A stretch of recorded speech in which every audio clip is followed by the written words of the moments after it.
Hello అండి, ఇక్కడ చూపిస్తున్నటువంటి ఈ పిల్లలందరినీ కూడాను చర్చ్లోని పిల్లలందరూ కూడా చక్కగా వచ్చి దేవుని మాటలు, దేవుని పాటలు అన్నీ నేర్చుకుంటారు. అయితే వాళ్ళకి ఒక భయంతోనే ఎప్పుడు నేర్పించకూడదు. స్కూల్కి వెళ్ళడానికి ఎంత భయపడతారో అలాగ భయం అనేది సండే స్కూల్లో ఉండకూడదు. టీచర్లకి ఎప్పుడు కూడా ఒక స్నేహంగా ఉండేటట్టుగా ఉంటేనే, వాళ్ళతో సరదాగా ఉంటేనే అన్ని మాటలు కూడా దేవుని మాటలు వింటారు. ఇక్కడ వాళ్ళ అమ్మ మొన్నటి వరకు సండే స్కూల్లోని స్టూడెంట్, ఇప్పుడు వాళ్ళ పెళ్లి చేసుకొని వాళ్ళ కొడుకు కూడా చూడండి ఎంతోడైపోయాడు. చక్కగా సండే స్కూల్కి తీసుకొచ్చింది. ఇక్కడ ఏంటంటే చిన్నపిల్లలు బాప్తిజం కార్యక్రమం, చిన్నపిల్లల్ని ఎప్పుడు కూడా నా ఎద్దకు రానిడి వాళ్ళని యేసుప్రభు చెప్పిన మాటలు బట్టి వారికి దేవుని చేతికి అప్పగిస్తున్నారు. చిన్నప్పటి నుంచి వాళ్ళని పెంచాలి కాబట్టి దేవుళ్ళలోని ఇదిగోండి బాప్తిజం కార్యక్రమాలు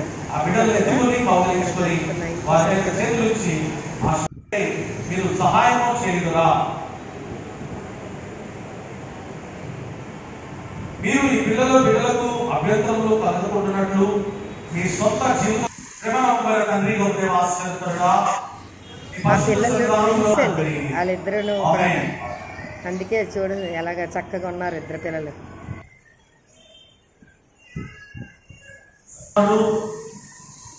సమర్పణ తండ్రి యొక్కయు కుమారుడు పరిశుద్ధాత్మ నామములో ఈ కుమారుడికి బాప్తిజం ఇస్తున్నాము. క్రీస్తు నామములోకి బిడ్డను చేర్చుకుంటున్నాము. అందువల్ల సిలువ గుర్తు వేస్తున్నాము. ఆమేన్.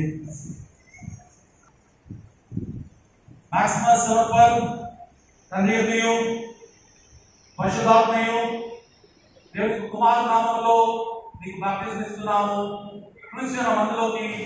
వాళ్ళకి పేర్లు పెట్టి నామకరణ అంతా కూడా ఇక్కడ చేస్తున్నారండి. చూసారు కదా ఎంత చక్కగా మాస్టర్ గారు చేస్తున్నారు. అక్కడ సంఘ పెద్దలు ఉన్నారు, వాళ్ళ ఫ్యామిలీ అంతా కూడా మీరందరూ చూస్తారని వీడియో పెడతారు. ఎందుకంటే చిన్నప్పటి నుంచి మంచి విత్తనం వేస్తే చిన్నపిల్లలకి వాళ్ళు పెద్ద అయిన తర్వాత దాని నుంచి తొలగిపోరు అనమాట. ఇది నిత్యం వాళ్ళు హ్యాపీగా వాళ్ళ లైఫ్ లాంగ్ కూడా ఉంటారు. ఇక్కడ చూసారా ఈ బాబు ఎంతలాగా ఏడుస్తాడో, ఎక్కువ సెల్ చూస్తాడండి. అందుకే వాళ్ళ అమ్మమ్మ అన్ని గద్దిస్తుంది అనమాట. సెల్ ఎక్కువగా పిల్లలకి చూడనివ్వకూడదు. ఒక భక్తి మాటలు నేర్పించాలి ఇప్పటి నుంచే. ఈ పాప చూసారా ఎంత చక్కగా ఆడుకుంటుంది. రోజు సాయంత్రం అవగానే మేడెక్కుతుంది. వాళ్ళ తాతయ్య అమ్మమ్మ అందరూ తెస్తారు. ఇదిగోండి పిల్లల్ని ఎప్పుడూ కూడాను ఏదో సెల్ చూసుకొని ఏదో టీవీ చూసుకొని అలాగా పెంచడం కాదండి. ఇలా చక్కగా కూడా నడిచినట్టుగా ఆడుకున్నట్టుగా ఇలాగా అందరితో తిరుగుతున్నట్టుగా ఉండాలన్నమాట. ఇదిగో ఆ కాకులు వస్తుంటే ఆ కాకుల దగ్గరికి వెళ్ళి ఆడుకుంటుంది.